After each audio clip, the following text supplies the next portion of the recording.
Assalamu alaikum guys. In questo canale vi potete imparare il dizionario in Urdu.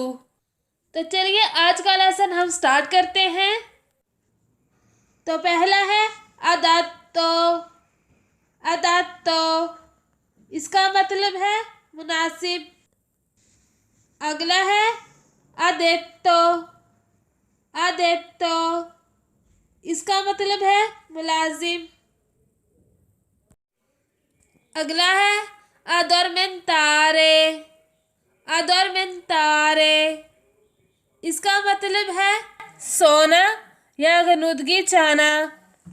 अगला है अदेसो। अदेसो इसका मतलब है अभी। अगला है अदुल्तो। अदुल्तो इसका मतलब है बालिग। अगला है आएरेओ।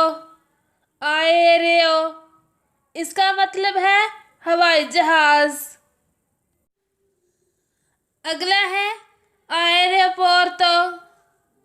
आएरोपोर्तो इसका मतलब है हवाई अड्डा। अगला है अफारे।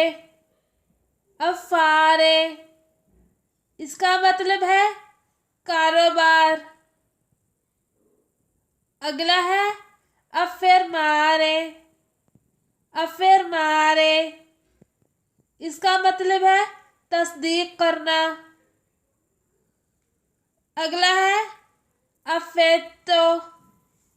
अफेतो इसका मतलब है शफकत। तो आज की वीडियो का करते हैं इख्तिताम। इंशाल्लाह नेक्स्ट वीडियो में मिलूंगी। अपनी दुआओं में याद रखिएगा। खुदा हाफिज।